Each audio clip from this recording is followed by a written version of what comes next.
Hello and welcome back to the KCC channel. I'm Rob and I hope you are having a wonderful day today. Today I have 3 stories for you from Tales from the Squad Car. Let's jump right in. This story comes to us from Jar Jar Mullet. Karen, don't stop. Not sure where this goes, but well, had to respond to a Karen incident a few months back. But today, the case finally ended and I can discuss the matter in full. I usually find these stories from the person being accosted by the Karen and the cops being called. Today though, I was on the other end of the call. I was working as a police officer and got a call to the airport where a vehicle struck a pedestrian near the terminal. It was just after sunset. When I arrived, several people were around a man being tended to by medical personnel as he had been run over. The man was in severe pain and obvious distress, as it was noticeable that he had broken bones and would have to go to the hospital. Won't go into details, but it was easy to see much of his injuries. He was wearing a blue and white jacket with reflective patches on the arms. This detail comes to play later on. The man was lying in a raised speed hump, a striped crosswalk with signage and lighting. This also comes into play later. I was pointed to a white SUV that had pulled into the pickup lanes along the curb. Many people told me that it was the vehicle that ran the man over. Another group was confronting a woman sitting in the white SUV. The woman, who had the typical attitude of a Karen, was tearful and acting as if she was upset.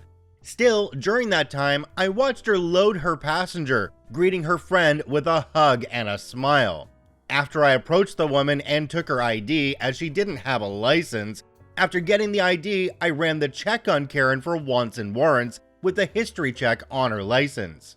Note from later in the investigation, come to find out later on, with no surprise to me, she was suspended with no license from a list of charges that she had warrants for, including driving while intoxicated sometimes, a couple of hit and run charges, no insurance charges, and other driving violations.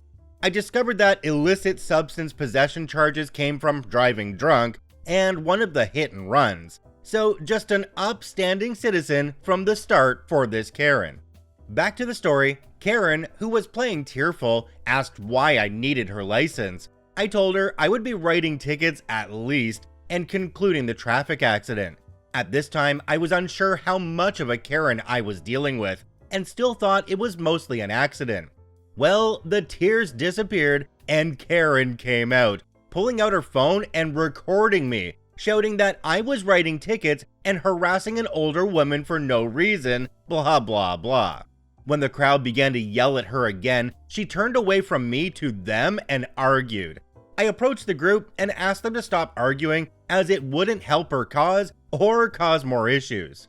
Many of them were upset with her and wanted to argue, but stood back and recorded her instead, causing the Karen to try arguing with them. About this time, I was approached by a young man in his late teens who said he had something to show me.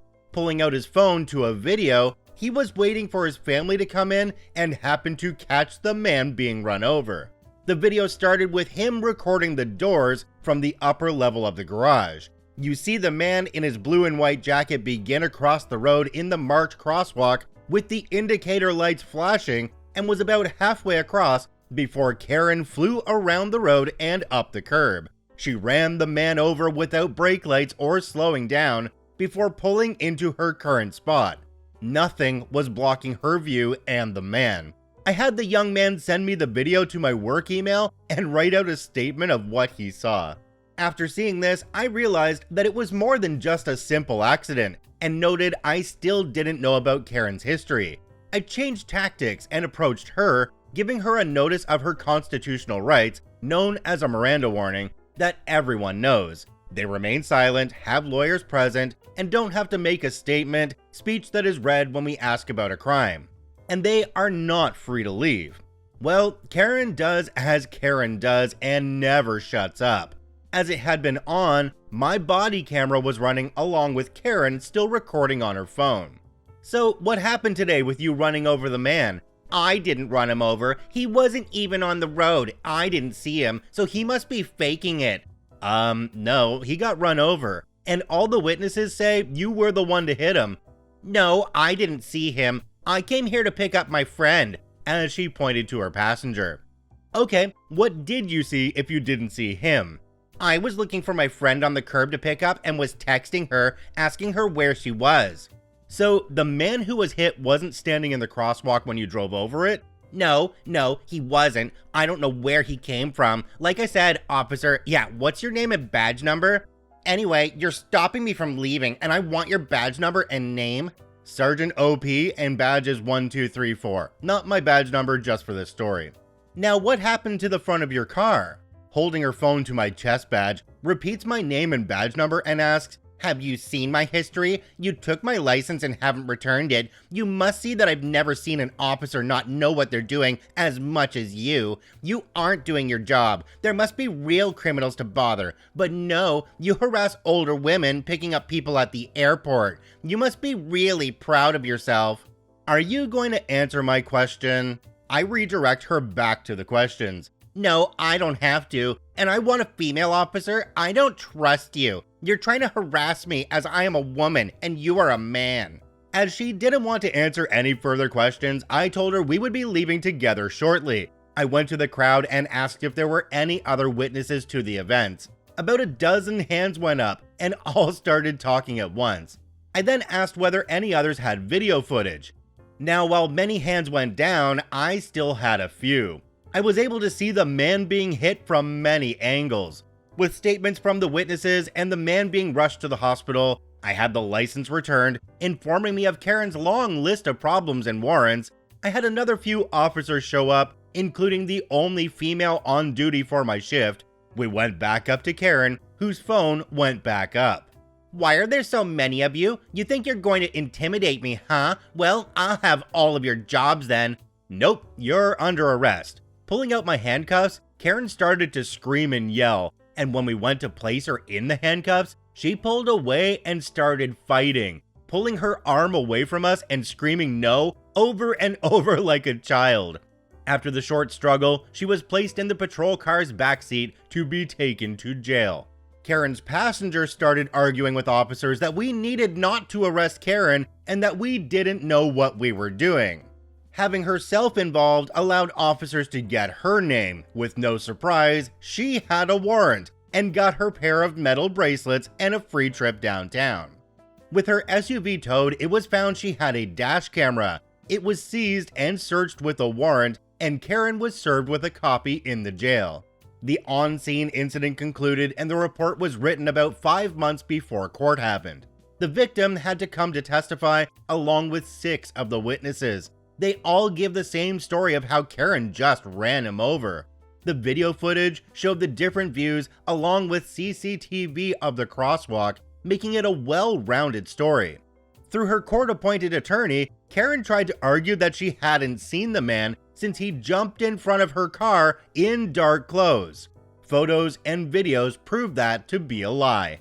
She then argued that he was not visible since it was dark and he wore dark clothing. Nope, yet again, he was in blue and white with the reflective jacket, and the area was covered in lights, and she had admitted to texting while driving on a body cam. She tried to argue that she wasn't distracted. The dash camera was probably the most damaged to her case. The video shows what is happening in front of the car and inside the vehicle with audio, speed, and location.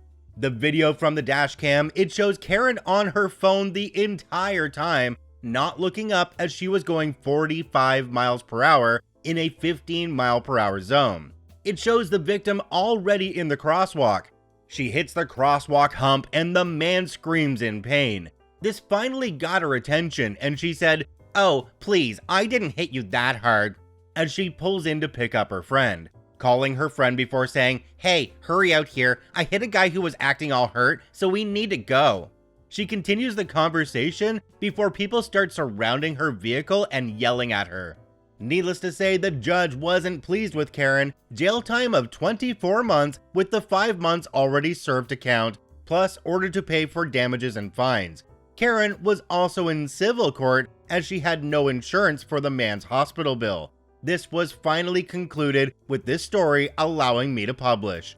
Testimony in civil court allowed me to talk with the victim. He had one leg broken in a few different places, a concussion, and several bruises. He has been recovering and healing and returning to his normal self. Jumping down to the comment section on this one, we have one from a user called Orthodox Rebel. It says, "It's wild she only got 24 months. Person like that deserves to either be in jail for the rest of her life or never be allowed to own a vehicle again." This Karen has multiple offenses, including hit and runs, and she almost killed a person. So 24 months, that really doesn't cover it for me. Huge respect to OP. That is a job that I don't think I could ever do. I can't imagine the things you have to deal with on a day-by-day basis. Thank you for trying to keep us safe. This story comes to us from Era 8 Legit. Strangest hot pursuit ever. My brother is a cop and he loves to retell this story because it's his strangest pursuit story ever. He pulls over a car for expired tags, finds out the suspect has warrants, tries to start an arrest, suspect takes off. My brother gets in his car and goes after him. Suspect takes a hard right turn into a dirt road and his car ends up flipping. The suspect crawls out and begins running down the dirt road. My brother is following him in his squad car. Here is the thing. Both sides of this long dirt road have razor wire to keep the farmer's cattle from getting out. So imagine this, you are in your squad car, a Ford Explorer. It's summer, it's hot, you're in your AC, and you're following a suspect who is running from you on foot. No one is around, what do? Well, my brother decided he'd simply sit in his car and follow this guy. He knew the road was like 5 miles long, and all of those 5 miles had razor wire. So he knew the suspect had a choice. 1, keep running down a road followed by a police car. 2, jump the fence and get cut up, in which case the Ford Explorer my brother was in would be more than capable of doing a bit of off-roading. 3, give up. About 1.5 miles later, the suspect stopped, turned around, stuck his hands up, and collapsed from exhaustion. My brother got out of the car, arrested the suspect, propped him on the side of the Explorer, and gave him some water as backup arrived. By the time backup arrived, they asked what happened, and my brother explained it, and everyone laughed their butts off. On the way to the police station, my brother said, "You know, you ran a lot further than I thought you would." The suspect said, "F you," and my brother chuckled and said, "You were getting close to 2 miles. Down in the comment section for this one, we have one from a user called Sleepwalk from Sherdog. Okay. And it seems to be another police story. It says, "Had a similar thing happen on a foot pursuit. My wingman stops a teenage kid with a gym bag that looks like it's at least twice as old as he is. Kid is looking to take off the bag, and when he drops it on the hood of the car, it becomes evident why. Wingman can hear that it's full of rice. Rice to keep the 4 bricks of illicit substance from caking up. Kid takes off. As I pull up, I hate it, but I'm more of the runner. Wingman stays with the bag and I go after the kid with a 500-foot head start. After about a block, he ducks into a backyard and along a small creek. That's when he starts sliding in the mud and has to pigeon trot to stay on his feet. Fortunately, I was in the workforce before becoming a cop and was on the project that remediated that creek. I knew where there was heavy rope netting holding down sandbags that made up the new creek bed just under the mud surface. Closed the distance in about 200 feet with the improved traction. Kid was starting to wade across the creek when he gave up because I can't swim. Creek never would have been more than knee deep on him. Alright, those are both great stories, but I think one thing we can learn from them is you're not going to get away. They're going to find you eventually, or they're going to stop you right away. So there's no point in really trying to run. It was nice to see the officer from the first part show some compassion for the suspect and give them some water when they stopped. That was pretty awesome. This story comes to us from Vixie48. Officer, I just felt like speeding. It was summer, about 2011 or 2012 in Michigan. I was still living with my parents. My mother asked me to go to a fancy restaurant about 45 minutes away to pick up something. I said sure and took her red Grand Prix. I'm from a small town of about 5,000 outside of a major city. I went down the main road, which was 4 lanes. Posted speed limit was 35, but being young and impatient, I decided to go 60. People usually didn't obey the speed limit, but I was being especially bold. As I'm zipping along to mostly clear roads, just up ahead I see a city cop car parked looking for speeders, and he's already got his lights on. I figured he must have already clocked me and decided not to even slow down. So I blow by him going 60. He whips out of the parking lot and gets right behind me. I pull over into another vacant parking lot. I roll down my window, and when he steps out of his car, I just poke my head out and loudly exclaim, "You caught me!" I've always had a policy of not making other people's jobs harder than they had to be. The cop doesn't smile, walks up to my window and says, "You're right, I did. Want to tell me why you were speeding?" "Well, officer, I'm running errands for my mother. I'm young, and I just felt like speeding." The cop's face is like a statue, but he just stares at me for a few moments without responding. As if he's dumbfounded someone would be that blatantly honest. "Give me your license." I hand it to him. He goes to his car, and I sit there for about 5 minutes. He comes back, gives me my license and says, "Don't ever let me catch you speeding through my town again," then leaves. Looking back, even I wonder how I got away with that. Jumping down to the comment section on this one, we have one from a user called Fortech81. It says, "'Cause you were honest. Most drivers, including myself, try to play stupid. I got caught going 140 miles per hour years ago, and the only reason I got out of it was because I was honest, and there were no other cars on the road. I knew I was caught when I flew past the officer, so I just coasted to a stop. He wouldn't have caught me, but his radio is much faster than a car ever will be." Alright, honesty may have gotten you guys out of those situations, but 140 miles per hour? Really? That's dangerous. That's speeds that could kill people. Those are things that should be done on a racetrack. The other guy going 60, okay, not as bad, but still, it's a 35, you're going way over the limit, you deserved a ticket, and you're lucky that you got off.